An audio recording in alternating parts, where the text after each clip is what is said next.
ASM classes में आप सभी साथियों का स्वागत है। तो आज हम पढ़ेंगे इम्परेटिव सेंटेंस के दूसरा पार्ट। इम्परेटिव सेंटेंस को दो भागों में मैंने बांटा है, एक फर्स्ट पार्ट, दूसरा सेकंड पार्ट। तो फर्स्ट पार्ट में मैंने आपको पढ़ाया कि अफर्मेटिव सेंटेंस के जितने भी इम्परेटिव सेंटेंस के वाक्य थे वो सभी अफर्मेटिव सेंटेंस हैं।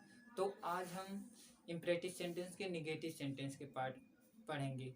तो चलते हैं साथियों। देखिए, आपको मैंने इम्परेटिव सेंटेंस की डिफिनीशन बता दिया। इम्परेटिव सेंटेंस मीन्स होता क्या है? तो इम्परेटिव सेंटेंस मीन्स आप जानते हैं आज्ञा सूचक वाक्य। इम्परेटिव सेंटेंस मीन्स क्या होता है? आज्ञा सूचक वाक्य। तो ऐसे वाक्य जिसमें कहा गया आज्ञा, प्रार्थना, परामर्श या सलाह या किसी से कुछ करने के लिए कहने का बोध हो, उसे इम्परेटिव सेंटेंस कहते हैं। तो हम चलते हैं और नोट में साथियों जानते रहिए कि इम्परेटिव सेंटेंस में कर्ता यू, तुम, आप छिपा रहता है। तो निगेटिव सेंटेंस देखिए सूत्र क्या होते हैं। सूत्र आपके होते हैं निगेटिव सेंटेंस मीन्स पहले क्या होते हैं ये जान लेते हैं। निगेटिव सेंटेंस मीन्स होता है नकारात्मक वाक्य, अर्थात किसी काम को नकार दिया जाए, मना किया जाए। तो पहचान सबसे है बेटा हिंदी अगर वाक्य रहेंगे।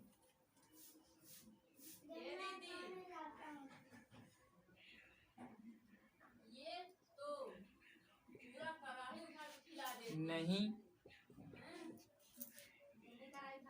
मत, ना, ये तीन हैं हिंदी वाक्य में पहचान करने के लिए वाक्य। और इंग्लिश में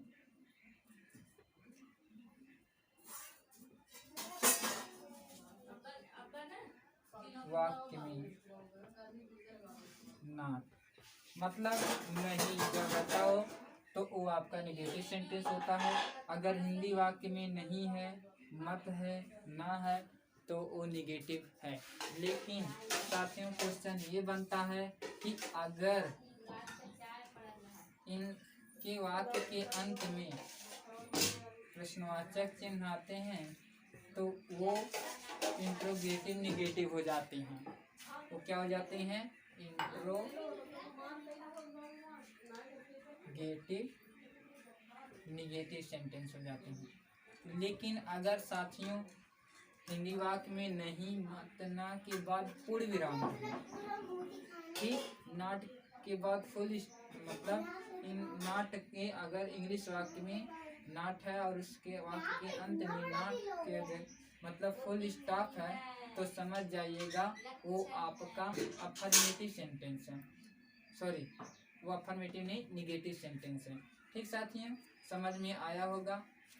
फिर से समझा दे रहे हैं। अगर हिंदी वाक्य में नहीं है और वाक्य के अंत में पूर्ण विराम जगह ना होकर प्रश्नवाचक चिन्ह है तो आपका इंट्रोगेटिव निगेटिव सेंटेंस होगा, अर्थात प्रश्नवाचक नकारात्मक वाक्य होगा। लेकिन अगर पूर्ण विराम है, अगर वाक्य में नहीं है और वाक्य के अंत में पूर्ण विराम है तो आपका वो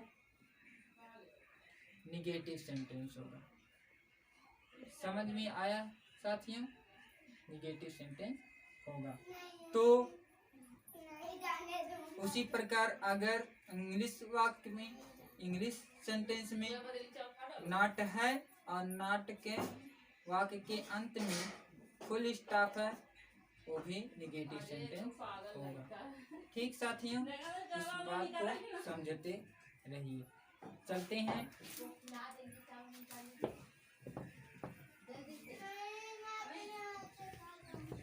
जैसे में।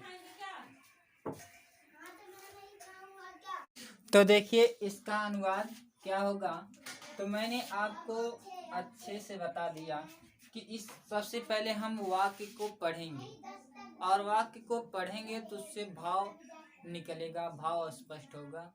तो इस वाक्य को मैं पढ़ूं तो देखिए, कक्षा में बातचीत मत कीजिए, इसका मतलब यहाँ आदेश दिया जा रहा है। तो ये कौन सा सेंटेंस हुआ? इम्परेटिव सेंटेंस हुआ। फिर अब मैंने आपको निगेटिव सेंटेंस की पहचान बताया कि जब भी आपके वाक्य में नहीं, मत हो, क्या हो? मत और नहीं हो, तो वो आपका निगेटिव सेंटेंस होता है। समझ में आया साथियों? तो जब भी आपके वाक्य में क्या हो? मत हो और नहीं। देखिए, ये मत सबसे दोनों रहेंगे साथ में, नहीं चाहे मत रहेगा वाक्य में चाहे नहीं रहेगा, तो आपका कौन सा सेंटेंस होगा? निगेटिव सेंटेंस होगा। तो अब इस वाक्य में देखिए, कहीं मत है तो हाँ है, इसका मतलब ये निगेटिव सेंटेंस है। तो आगे चलते हैं, इसका अनुवाद करते हैं। देखिए, जब वाक्य में मत हो तो सबसे पहले हमें डू नॉट लिखना है। तो क्या हो गया? Do not. अब डू नॉट लिखने के बाद अब क्या कह रहा है कि मेन वर्ब लिखने के लिए, तो मेन वर्ब मैंने आपको बताया कहाँ रहेगा? वाक्य के अंत में। तो देखिए, वाक्य के अंत में कीजिए मतलब बातचीत, एक वर्ड है, बातचीत करना एक शब्द है, तो इसका मतलब इसका अनुवाद क्या होगा? टाल्क में होता है बातचीत करना। ठीक, अब तो डू नॉट टाल्क। अब कहाँ बात कर रहा है? देखिए, क्या इस वाक्य में इनडायरेक्ट ऑब्जेक्ट है? देख रहे हैं, नहीं है। अब कैसे पता करेंगे कि इनडायरेक्ट ऑब्जेक्ट कौन कौन है? तो देखिए, नोट में इसे जानते रहिए। ठीक,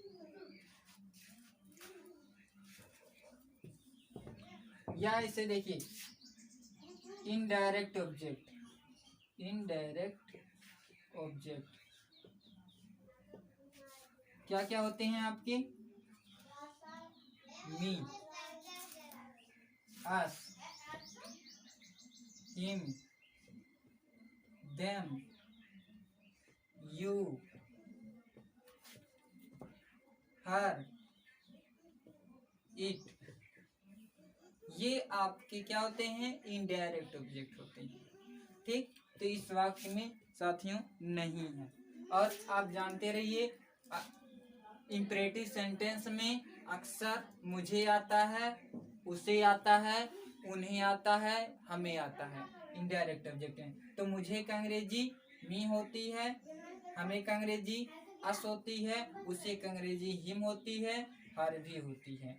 और इतने लोग आते हैं और ये बहुत कम लोग आते हैं, उन्हें का अंग्रेजी देम होती है। इतना जानते रहे साथियों। तो चलते हैं, तो डू नॉट टाल्क, अब इनडायरेक्ट ऑब्जेक्ट इसमें नहीं है। अब देखिए क्या कह रहा है ऑब्जेक्ट लिखने के लिए, तो ऑब्जेक्ट क्या है? कक्षा में, तो मे का अंग्रेजी इन होती है, कक्षा का अंग्रेजी द क्लास होती है। तो इसका अनुवाद क्या हो गया? Do not talk in the class. समझ में आया होगा साथियों? तो देखिए, इसका अनुवाद करते हैं। देखिए, वाक्य में क्या आया? अपनी पुरानी पुस्तकें मत फेंको।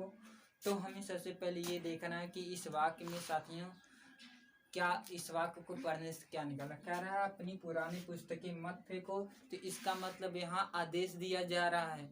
आदेश दिया जा रहा है तो इम्परेटिव सेंटेंस है, इम्परेटिव सेंटेंस होते हैं। तो फिर आप देखेंगे कि इम्परेटिव सेंटेंस में कौन सा सेंटेंस है, अफर्मेटिव है कि निगेटिव है। तो ये अब इस वाक्य में मैंने देखा कि मत आ गया, तो इसका मतलब ये निगेटिव सेंटेंस है। ठीक, अगर मत के जगह नहीं भी आता है तो समझ जाइए वो आपका निगेटिव सेंटेंस। फिर भी तो ये आपका मत आया, निगेटिव सेंटेंस है। हाँ साथियों, अगर देखिए समझ में आ रहा है, अगर आप मेरे YouTube चैनल पर या अगर आप मेरे वीडियो पर नए हैं तो वीडियो अच्छी लग रही हो तो लाइक करें, कमेंट करें और शेयर कीजिए। अगर ऐसे ही वीडियो देखना चाहते हैं तो मेरे चैनल को ASM क्लासेस को सब्सक्राइब करना ना भूलें। तो चलते हैं, देखिए इसका अनुवाद क्या होगा।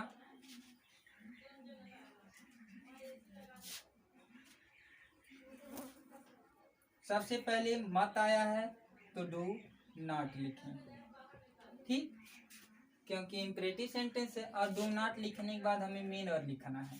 अब मेन वर्ब देखो क्या है यहाँ, फेंकना। मैंने आपको बताया इम्परेटिव सेंटेंस में मेन वर्ब हमेशा अंत में होता है। तो फेंकना का अंग्रेजी थ्रो। अब थ्रो हो गई तो देखिए साथियों,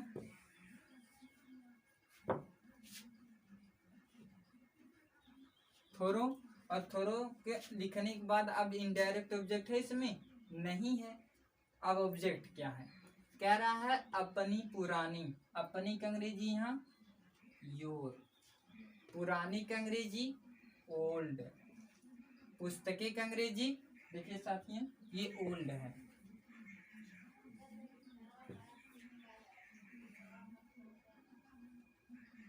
ओल्ड, पुस्तकें का अंग्रेजी बुक्स,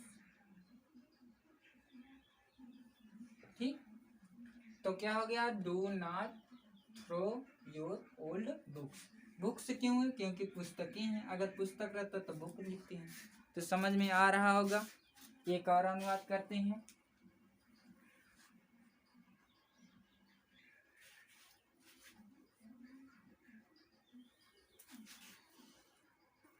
तो देखिए इसका अनुवाद क्या होगा, इतने जोर से मत बोलो।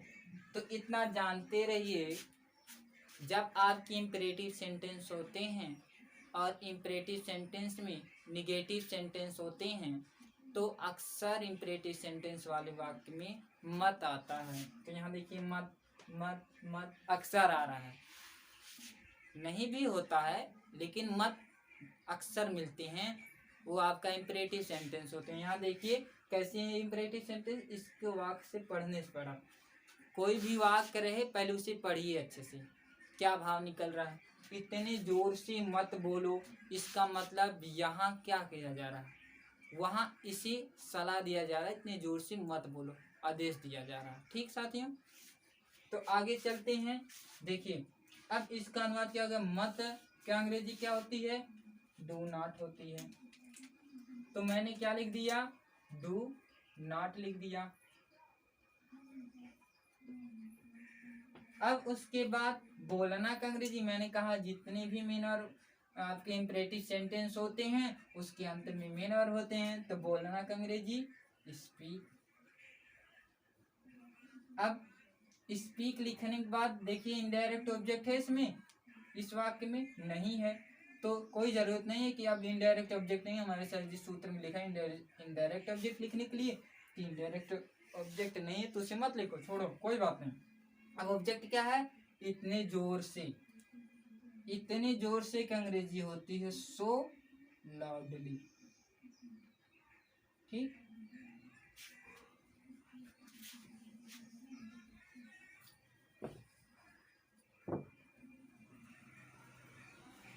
अच्छे साथ में लिख देते हैं सो लाउडली, ठीक। तो इसका अनुवाद ये हुआ, तो नोट कर लीजिए। अगर समझ में आ रहा तो स्क्रीनशॉट ले लीजिए साथियों। अच्छे लग रहे तो लाइक कीजिए, वीडियो अच्छी लग रही हो तो देखिए साथियों, चलते हैं नोट में। कहा गया कि यदि वाक्य में कभी मत या कभी नहीं हो तो हम नेवर लगाते हैं। तो चलते हैं, देखिए इसका अनुवाद क्या होगा। जैसे में देखिए क्या है, कभी झूठ मत बोलो। तो देखिए इस वाक्य में क्या आया है, मत आया है और कभी भी आया है। इसका मतलब ये निगेटिव सेंटेंस है और इस वाक्य को पढ़ने से पता चल रहा है ये इम्परेटिव सेंटेंस है, आज्ञा दिया जा रहा है। तो कभी झूठ मत बोलो, ये इम्परेटिव सेंटेंस है और इस इम्परेटिव सेंटेंस में निगेटिव सेंटेंस है, क्योंकि वाक्य में क्या आया, मत आया। तो कहा गया कि यदि वाक्य में कभी मत या कभी नहीं हो तो सबसे पहले नेवर लगाते हैं, ठीक। तो उसकी अंग्रेजी क्या लिखते हैं, नेवर लगाते हैं उसके लिए। तो देखिए इसका अनुवाद होगा आपका साथियों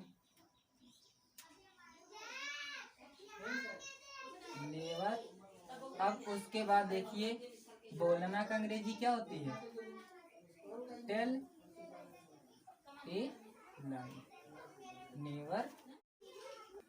तो देखिए साथियों, नोट में नेक्स्ट नोट क्या है, कहा गया यदि वाक्य के अंत में दो आता हो, ना आता हो, नी आता हो, ने आते हो तो लेट लगाते हैं।